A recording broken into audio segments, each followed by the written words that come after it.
Hello students, आज हम cylindrical या पोलर कोऑर्डिनेट्स पढ़ेंगे और फिर हम value of gradient of a scalar function, divergence of A vector function, curl of A vector function को सिलेंड्रिकल या पोलर कोऑर्डिनेट्स की टर्म में निकालेंगे।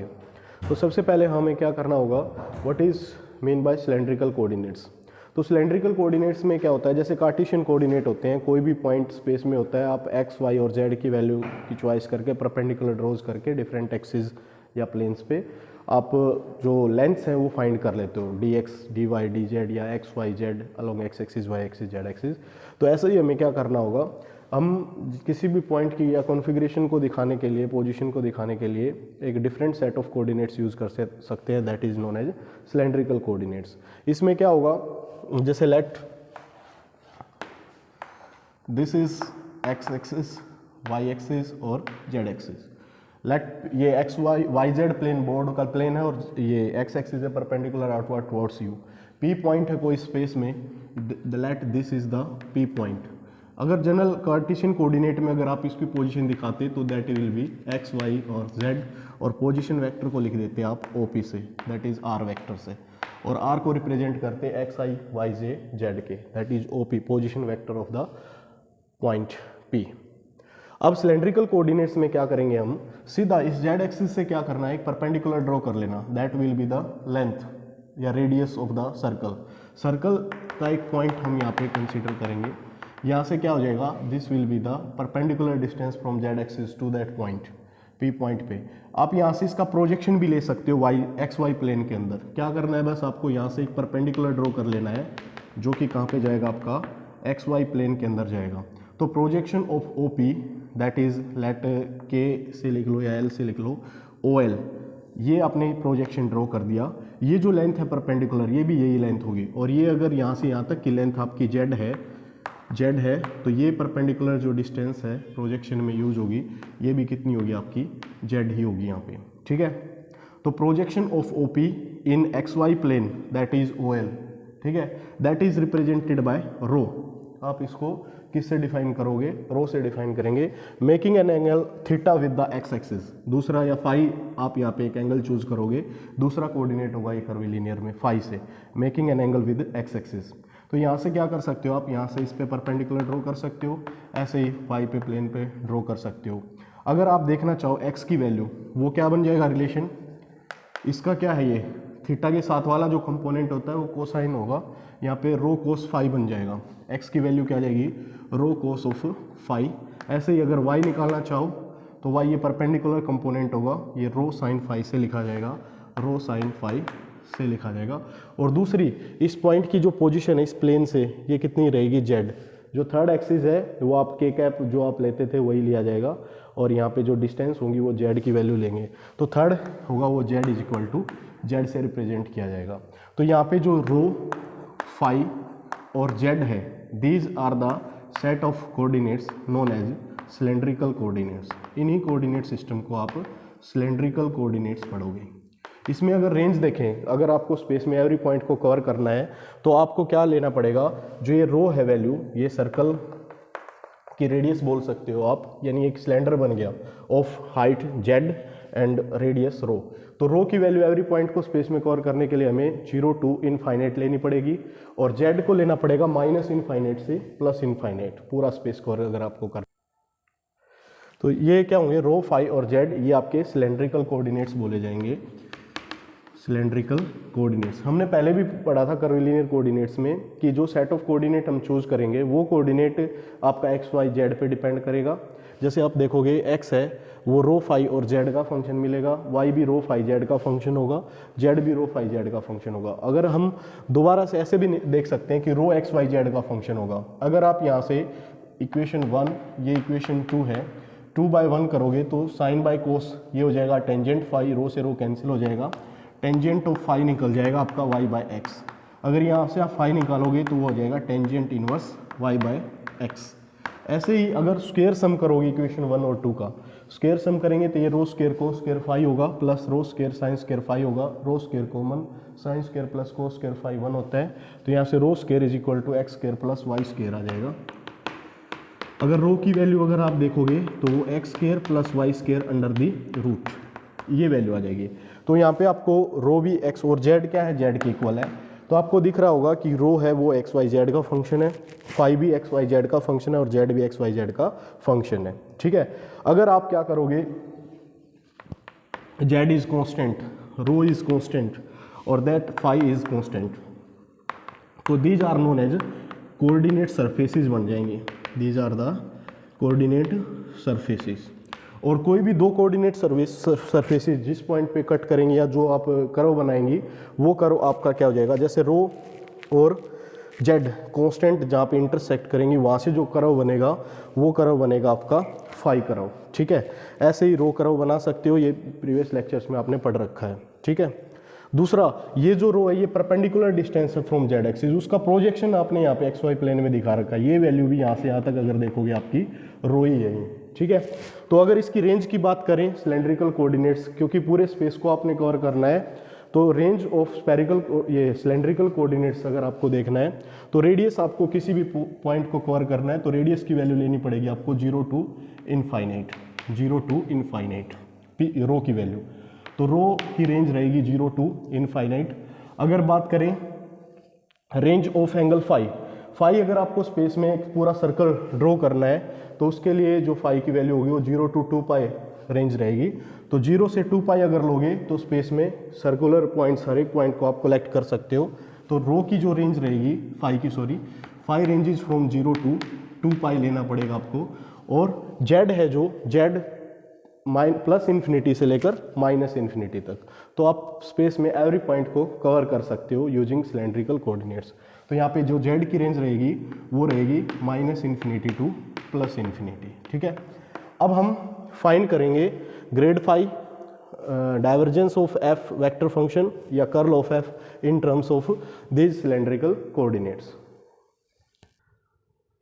तो यहाँ पे हमने क्या देखा है कि P जो पॉइंट है, जो जनरल हम x y z Cartesian coordinate में उसकी पोजीशन डिफाइन करते थे यूजिंग सिलेंड्रिकल कोऑर्डिनेट्स, हम P पॉइंट को on the surface of a cylinder दिखा सकते हैं हैविंग रेडियस रो, ये फाई आपका एंगुलर वैल्यू होगी और Z from minus infinity to plus infinity, ये रेंज आपने देख ली थी। तो आप रिप्रेजेंट करते हो, एक्स की अगर वैल्यू चाहिए तो आपको होगी रो कोस फाई, वाई चाहिए तो रो साइन फाई, और जेड है वो जेड से ही रिप्रेजेंट किया जाएगा। तो हमें क्या चाहिएगा, tangent to the u curve, v curve और डब्ल्यू कर्व आपको यहाँ पे फाइंड करना होगा। तो tangent to the u curve निकालने के लिए हमें क्या करना होगा, पहले आर को रिप्रेजेंट करो। पोजीशन वेक्टर को आप कैसे लिखते हो कार्टेशियन कोऑर्डिनेट में, that is x i cap plus y j cap plus z into k cap, ये आपकी पोजीशन वेक्टर है पी पॉइंट की इन कार्टेशियन कोऑर्डिनेट। तो सिलेंड्रिकल कोऑर्डिनेट्स में अगर आपको इसको रिप्रेजेंट करना है तो एक्स को रो फाई की टर्म में रख दो, तो पोजीशन वेक्टर जो हो जाएगा आपका वो क्या हो जाएगा, rho cos phi i cap plus rho sine phi j cap plus z into क्या हो जाएगा के कैप। अब ये हमारा क्या हो गया, कर्व हो गया r in terms of rho phi और जेड की टर्म्स में हो गया। रो फाई और जेड क्या है आपके कर्विलिनियर कोऑर्डिनेट्स हैं। अब tangent to the u curve v curve डब्ल्यू कर्व आप कैसे निकालते थे, पार्शियल डेरिवेटिव कर दो विद रिस्पेक्ट टू एक्स कर देते थे, tangent to the x curve आ जाता था। Curly r by curly y कर दोगे, tangent to the y curve आ जाएगा। तो ऐसे ही अगर यू वी डब्ल्यू की टर्म्स में आपको टेंजेंट चाहिए to the curves u curve v curve, तो उसके लिए क्या करेंगे, विद रिस्पेक्ट टू रो अगर करेंगे यहाँ पे tangent to the tangent vector to the rho curve, ठीक है, फर्स्ट है रो कर्व। अगर आपको निकालना है तो वो क्या होगा, करली आर बाय करली यू होगा। ठीक है, और u यहाँ पे क्या है, यू वी डब्ल्यू की जगह आपको u की जगह पे आप यूज करोगे रो, v है जो वहाँ पे यूज करोगे फाई, और w है उसको z से। तो आपको चाहिएगा curly r by curly u tangent to the u curve या रो कर्व। तो यहाँ पे करली आर बाय करली रो चाहिएगा आपको, ये tangent vector to the rho curve आ जाएगा। r इसका डेरिवेटिव करो विद रिस्पेक्ट टू रो, तो विद रिस्पेक्ट टू रो करेंगे तो ये कोस फाई बचेगा, कोस phi i cap plus sine phi j cap, और इसमें है ही नहीं रो तो ये हो जाएगा 0। तो ये आपका करली आर बाय करली रो आ जाएगा टेंजेंट यूनिट यानी tangent vector to the rho करो। अगर आपको चाहिए tangent vector to the v करो, वी क्या है, फाई करो, फाई करो का टेंजेंट वेक्टर चाहिए तो कैसे आएगा, curly r by curly phi से आएगा। तो curly r by curly phi निकाल दो। करली आर बाय करली फाई अगर निकालोगे with respect to phi, derivative करो इसको, ये कांस्टेंट ट्रीट करेंगे, कोस फाई का हो जाएगा माइनस साइन फाई, तो ये हो जाएगा minus rho sine phi i cap plus ये हो जाएगा रो कोस फाई, साइन का derivative with respect to phi, cos phi j cap, z component है ही नहीं, रो फाई पे डिपेंड करता ही नहीं, तो ये जीरो। ऐसे ही tangent to the z curve अगर निकालना है, tangent to the z curve, तो वो कैसे आएगा, करली आर बाई करली जेड से आएगा। और विद रिस्पेक्ट टू जेड अगर इसको डेरिवेटिव करोगे तो इसमें जेड है नहीं, इसमें नहीं है, तो ये जीरो हो जाएंगे, केवल क्या आएगा आपका के कैप आएगा। ये आएगा tangent vector to the z curve. ये जेड कर्व क्या है, सिंपल एक एक्सिस है, इसका टेंजेंट वेक्टर जो होगा वो क्या है, के कैप से लिखा जाता है, आप पहले भी इसके वेल नोन हो इसके बारे में। तो ये आएगा curly r by curly z is equal to k cap. अब हमें क्या निकालने होते हैं, स्केल फैक्टर निकालेंगे। तो स्केल फैक्टर निकालने के लिए आप यूज करोगे, अब है यूज करेंगे scale factors, that is H1, ये मैग्नीट्यूड होता है करली आर बाय करली जो u का था टेंजेंट जो वेक्टर है इसका मैग्नीट्यूड, करली आर बाय करली फाई रो का मैग्नीट्यूड, ये होगा आपका H1। मैग्नीट्यूड निकालेंगे तो ये क्या होगा, सिंपल इसी के साथ नोट करा दो, ये cos square i phi plus sine square phi under the root, cos square phi plus sine square phi under the root, ये क्या आएगा 1 के इक्वल। तो स्केल फैक्टर यहाँ पे क्या होगा 1 होगा। सेकंड जो स्केल फैक्टर है H2 वो क्या होगा, मैग्नीट्यूड ऑफ करली आर बाय करली फाई, ये H2 होगा। तो curly r by curly phi का अगर मैग्नीट्यूड निकालेंगे तो आई का कोफिशिएंट का स्क्वायर करो, that is rho square sine square phi plus rho square cos square phi under the root, ये वैल्यू आ जाएगी आपकी रो स्क्वायर का जो root sine square plus cos phi under the root हुई अगेन 1, ये आ जाएगा रो। तो जो स्केल फैक्टर है H2 उसकी वैल्यू रहेगी रो के इक्वल।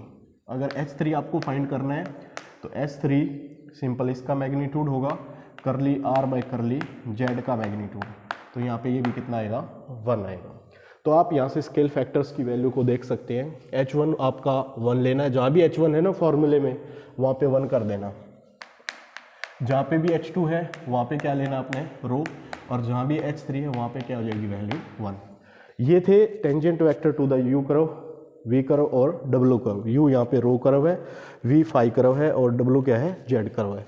तो यूनिट टेंजेंट वेक्टर्स भी निकाल सकते हो। अगर आप टेंजेंट वेक्टर्स को इन्हीं के मैग्नीट्यूड से डिवाइड कर दो तो क्या आ जाएंगे, unit tangent vector to the U curve, V curve, W curve.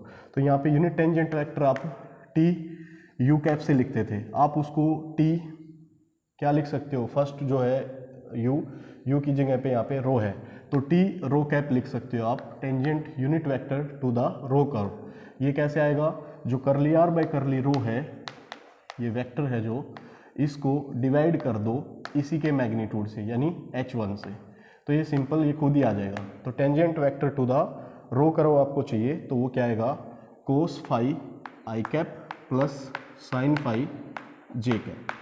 जहाँ पे भी टी रो की वैल्यू चाहिए तो ये वैल्यू हो जाएगी। ऐसे ही टी फाई यूनिट वेक्टर अगर चाहिए तो curly r by curly phi vector को डिवाइड कर दो इसी के मैग्नीट्यूड से, मैग्नीट्यूड था इसका क्या H2 रो से, तो ये वैल्यू हो जाएगी, रो से डिवाइड करो इसको इस वैल्यू को, तो रो कॉमन आके कैंसिल हो जाएगा, ये बचेगा आपका minus sine phi i cap plus cos phi j cap, ठीक है। और अगर unit tangent to the z curve चाहिए तो उसको आप लिख सकते हो curly r by curly z by magnitude of this, ये आपका क्या था के कैप, मैग्नीट्यूड 1 है तो ये आ गया के कैप।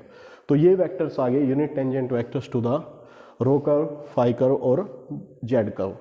अब उसके बाद क्या करना है आपको, आप कार्टेशियन और इन कोऑर्डिनेट्स में भी रिलेशन देख सकते हो। अगर आपको टी रो चाहिए, टी फाई सेकंड और टी ये जेड है third component, unit tangent vectors चाहिए, सिलेंड्रिकल कोऑर्डिनेट्स में, तो सिंपल आप मैट्रिक्स मल्टीप्लिकेशन से कर सकते हो। कोफिशिएंट देखो आई का क्या है यहाँ पे, कोस फाई, ये कन्वर्जन है, कन्वर्जन ऑफ बोलो क्या होगा ये, Cartesian coordinate into cylindrical coordinates. तो यहाँ पे कोस फाई, इसका जो सेकंड एलिमेंट है ये क्या है, sine phi, next second rho है माइनस साइन फाई, और ये क्या हो जाएगा कोस ऑफ फाई। ये जो नेक्स्ट है इसमें 0 0 और के का कंपोनेंट है, यहाँ पे के पहले दो में 0 थे, ये हो जाएगा, साथ में यहाँ पे लिखेंगे i k cap j cap k cap, ठीक है। Unit tangent vectors to the Cartesian coordinate form को आप कन्वर्ट कर सकते हो यूनिट टेंजेंट्स रो फाई और जेड के टर्म्स में। दूसरा, आप अगर इसका ट्रांसपोज करके इसके साथ मल्टीप्लाई करोगे तो कन्वर्जन आप आई जे के में भी जा सकते हो। अगर आपको आई जे के चाहिए तो उसके लिए क्या करेंगे, इसका ट्रांसपोज कर लो, फर्स्ट रो को फर्स्ट कॉलम बना देंगे, कोस फाई साइन फाई 0, यहाँ हो जाएगा minus sine phi cos phi 0 0 0 1, ठीक है। ये साथ में अगर आप t rho cap t phi cap और जेड कैप रखोगे तो ये कन्वर्जन आई जे के में भी आप जा सकते हो यूजिंग दीज रिलेशंस, ठीक है, मैट्रिक्स मल्टीप्लिकेशन। अब आप क्या कर सकते हो, ये तो आगे unit tangents to the u curve v curve और डब्ल्यू कर्व आगे। अब आपको क्या यूज़ करना होता है, ग्रेडियंट निकालना पड़ता है, ग्रेड ऑफ जैसे फाई निकालना है। फाई आपने यहाँ पे एंगल में यूज़ कर लिया, तो आप यहाँ पे फाई की बजाय साई एक स्केलर फंक्शन ले लो। लेट साई अगर एक स्केलर फंक्शन मिले आपको, वो फंक्शन मिलेगा आपको रो फाई और जेड का मिलेगा सिलेंड्रिकल कोऑर्डिनेट्स में, तब आपको उसका ग्रेडियंट निकालना है। तो उस ग्रेडियंट ऑफ साई कैसे लिखोगे भाई, फॉर्मूला सेम रहेगा, यही फॉर्मूला है, टी यू कैप, यू की बजाय क्या है यहाँ पे यू कर्व है, उसकी जगह पे आपने रो यूज़ करना है, वी कर्व जहाँ यूज़ करते थे वी वहाँ पे फाई यूज़ करना है, और डब्ल्यू की जगह हर जगह पे आपने जेड डालना है बस, ठीक है। तो ये क्या हो जाएगा, पहला यू कर्व की जगह पे रो, टी रो कैप, तो क्या आ जाएगा formula, T rho cap bye H1, H1 कितना है आपका 1 है यहाँ पे 1, ठीक है। करली साई बाय करली क्या हो जाएगा रो, करली साई बाय क्या हो जाएगा curly rho, plus t v cap, v क्या है फाई से, तो टी फाई कैप करली साई बाय करली क्या हो जाएगा फाई, और साथ में नीचे H2 आता है, H2 यहाँ पे कितना है रो के बराबर है, तो यहाँ पे साथ में यहाँ पे रो भी आएगा, plus T W cap, W क्या है जेड से, टी जेड कैप करली बाय करली डब्ल्यू जेड हो जाएगा, यहाँ पे आ जाएगा साई बाय H3 आता है, H3 क्या है यहाँ पे 1 है। तो grade of a scalar function अगर आपको निकालना है तो आपको ये वैल्यू यूज़ करनी है, सीधा ग्रेड ऑफ साई आ जाएगा टी यूनिट वेक्टर। और आप अगर चाहो तो टी यूनिट वेक्टर है, इसको रो कैप से भी लिख लो, सीधा रो कैप ईजी रहेगा आपको, ये फाई कैप लिख लेना हर जगह पे, फाई कैप से भी, जो ये था ना इसको रो कैप लिख लेना, इसको आप फाई कैप भी लिख सकते हो, और ये क्या हो जाएगा आपका जेड कैप हो जाएगा, ठीक है। तो ये फाई कैप हो जाएगा बाय रो, और यहाँ पे क्या हो जाएगा ये जेड कैप या के कैप भी बोल सकते हो। तो ग्रेड ऑफ फाई की वैल्यू आपकी ये आ जाएगी।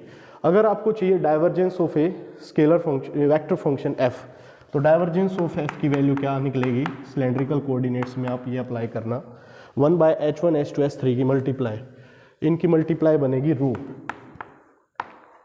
1 रो, करली बाय करली यू, तो करली बाय करली row of H1 H2 H3, H2 H3 करेंगे तो ये आएगा रो, और ये क्या आ जाएगा साथ में F1, तो क्या आ जाएगा rho F1, okay, plus curly by curly phi of, curly by curly phi of F2 H1 H3, H1 H3 है 1, F2 आएगा केवल of F2, plus curly by curly Z of, curly by curly Z of H1 H2, H1 1 है H2 रो है, तो रो आएगा साथ में F3, तो रो F3। ये डाइवर्जेंस की वैल्यू के लिए आप सिलेंड्रिकल कोऑर्डिनेट्स में ये वैल्यू डायरेक्ट यूज़ कर सकते हो। अगर आपको कर्ल ऑफ F निकालना है तो curl of A vector function अगर आप फाइंड करना है सिलेंड्रिकल कोऑर्डिनेट्स में, तो ये ऑपरेटर में आप चेंज कर सकते हो। सीधा क्या लिखना है वहाँ पे, यू कैप, ये आपका हो जाएगा rho cap by H2H3 rho, t v cap क्या है, फाई कैप बाय H1H3 वो 1 है, टी फाई कैप ये हो जाएगा जेड कैप बाय नीचे क्या होगा ये रो, यहाँ पे आएगा करली बाय करली यू आपका रो है, करली बाय करली फाई और करली बाय करली जेड। फिर क्या आएगा F1H1 केवल F1, F2H2 row F2 row with F2 और H3F3 1 है, केवल यहाँ पे F3 कंपोनेंट। इस डिटर्मिनेंट को आप सोल्व कर देना, आपका कर्ल ऑफ F आ जाएगा। ये वैल्यू दोबारा से मैं वहाँ पे नोट कर रहा हूँ। अगर डेल ऑफ साई अगर आपको चाहिए, कर्ल ऑफ F को यहाँ पे दोबारा से स्पेस कम है, यहाँ पे कर्ल ऑफ F अगर लिखना चाह रहे हो आप तो क्या हो जाएगा, rho cap by rho phi cap और ये हो जाएगा आपका जेड कैप बाय रो। यहाँ पे क्या लिखोगे, करली बाय करली यू है रो, यहाँ पे लिखेंगे करली बाय करली फाई और करली बाय करली डब्लू क्या है आपका जेड। यहाँ आता है F1H1 क्या सिंपल, जो फर्स्ट कंपोनेंट जो यू का कंपोनेंट होगा वो आएगा, यहाँ पे क्या आएगा फाई का कंपोनेंट केवल H2 रो है और यहाँ पे आएगा केवल F3 इंटू H3 है 1। तो इसको अगर सोल्व कर देंगे डिटर्मिनेंट को तो आपकी वैल्यू कर्ल ऑफ F की भी निकल जाएगी। You can also find length element DL vector, that is DL row, length element along row curve with the vector row cap plus length element along phi curve into phi cap, length element along z curve into z cap। तो आप यहाँ पे अब क्या कर सकते हो, DL row को फाइंड करना है, ये DS1 है आपका, तो DS1 को U curve के along अगर फाइंड करें तो H1 इंटू क्या होता है DU। H1 आपका यहाँ पे कितना है 1 और D ऑफ U कर्व क्या है, अगर आप देखो तो U कर्व है वो आपका रो से है, V कर्व की जगह आपको फाई रिप्लेस करना है, W कर्व की जगह पे आपको Z से रिप्लेस करना है। तो D ऑफ क्या हो जाएगा U, D ऑफ रो, तो DS1 ये DS1 ही आपका क्या है DL रो है, तो DL रो की वैल्यू आ जाएगी 1 इंटू D रो, तो ये बन जाएगा D रो और ये direction along unit tangent to the U curve rho curve plus DL phi ये DS2 है आपका, H2 क्या है आपका रो और इंटू DV का मतलब है D ऑफ फाई, तो ये आ जाएगा H2 और इंटू D फाई इंटू ये vector unit phi cap plus length, बंद कर दिया था ये, यहाँ पे H2 की जगह आप रो लिख सकते हो, तो D rho cap plus rho D phi cap plus DLZ ये DS3 होगा, H3 1 है, DW का मतलब यहाँ पे DZ है, तो ये DZ of Z unit vector, ये आपका लेंथ एलिमेंट आ जाएगा इन सिलेंड्रिकल कोऑर्डिनेट्स। ठीक है, रोक दिया। तो आप यहाँ से मैग्नीट्यूड भी निकाल सकते हो, मैग्नीट्यूड के लिए स्क्वायर की टर्म्स में फॉर्मूला रहेगा DS square of the length element, तो यहाँ पे DL स्क्वायर की वैल्यू अगर निकालोगे तो ये क्या आएगा, जो आई का कोफिशिएंट या रो कैप का कोफिशिएंट है उसका स्क्वायर प्लस DS2 का स्क्वायर, DS2 रो D फाई है तो रो स्क्वायर D फाई स्क्वायर, ठीक है, प्लस DZ स्क्वायर, और अगर मैग्नीट्यूड चाहिए तो square root of this will be the magnitude of length element. आप अगर यहाँ पे चेक भी करना चाहो डी रो क्या आएगा अलोंग रो का, अगर चेंज देखोगे लेंथ में तो वो क्या है, ये सिंपल एक लेंथ है, इसमें जो चेंज देखा जाएगा इधर अगर पॉइंट शिफ्ट होके जाता है तो ये जो चेंज है ये आपका क्या है डी रो है। अगर एंगुलर इसमें चेंज देखना फाई में, अगर सर्कुलर उसमें मूव करेगा पॉइंट यहाँ से यहाँ चला गया, ये एंगल शिफ्ट हो गया मान लिया कितना d phi, change in phi, तो ये डी फाई आप यूजिंग आर्क फॉर्मूला भी निकाल सकते हो। चेंज एंगल क्या होता है आर्क अपॉन रेडियस, ये वाला वैल्यू आर्क, ठीक है, अपॉन रेडियस कितनी है, रेडियस है आपकी, रेडियस कितनी होगी रो, रो। तो जो सेकंड जो लेंथ एलिमेंट है d5 में अगर चेंज देखोगे तो वो क्या होगा, रो d5 से रिप्रेजेंट होगा। आर्क लेंथ है ना जो, ये आपका चेंज होगा, तो आर्क लेंथ चेंज ये आ गई रो d5 से। तो ये यहाँ से h2 d5 dv से भी निकाल सकते हो, रो d5 से भी आप निकाल सकते हो इसको डायरेक्ट, ठीक है। तीसरा z एक्सिस में चेंज अगर देखोगे किसी पॉइंट से यहाँ मूव करते हो तो ये जो चेंज होगा सिंपल z में है, लेंथ में चेंज, ये सिंपल क्या रहेगा आपका dz से आप दिखा सकते हो, ठीक है। तो length element along z axis dz होगा, अलोंग x एक्सिस d रो होगा, अलोंग y एक्सिस d रो d5 होगा अलोंग फाई का, ठीक है। दूसरा आप एरिया एलिमेंट्स भी निकाल सकते हो, जैसे इस पॉइंट से यहाँ पे आप रीच करते हो, ये जो आपका चेंज आया दैट इज रो d5, यहाँ से यहाँ तक अगर ये जो चेंज है ये आपका dz है, तो अलोंग ये जो एरिया एलिमेंट होगा ये आप लिखोगे d area along rho curve, ठीक है। ये क्या होगा, इसकी डायरेक्शन रो कैप से दिखा सकते हो, ये हो जाएगा cross product of these two, rho d5 phi cap cross with dz z cap या k कैप। यहाँ से फाई क्रॉस विद z, ये रो फाई आ जाएगा, तो d ए रो आप निकाल सकते हो, ये क्या आ जाएगा, जो ये परपेंडिकुलर जो सरफेसेस हैं उनकी मल्टीप्लाई कर देना लेंथ एलिमेंट्स की, ये रो d5 इंटू dz, तो रो dz इंटू d5, ठीक है। ये एरिया एलिमेंट का मैग्नीट्यूड आ जाएगा, ठीक है। ऐसे ही आप, ठीक है।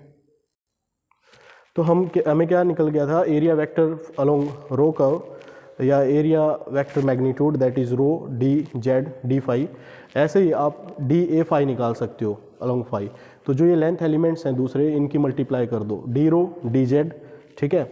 अगर डायरेक्शन देखी जाएगी अलोंग फाई यूनिट वेक्टर लिख देना। ऐसे ही अगर daz अलोंग z का एरिया एलिमेंट चाहिए तो वो क्या होगा, मैग्नीट्यूड दैट इज फर्स्ट दो की मल्टीप्लाई कर दो, D rho into rho d5, तो रो d5। ऐसे ही अगर वॉल्यूम एलिमेंट चाहिए तो जो लेंथ एलिमेंट्स थे इनकी स्केलर ट्रिपल प्रोडक्ट आप फाइंड करके चेक कर सकते हो। वॉल्यूम एलिमेंट आपका आ जाएगा d rho that is rho d5 dz। Thanks for watching.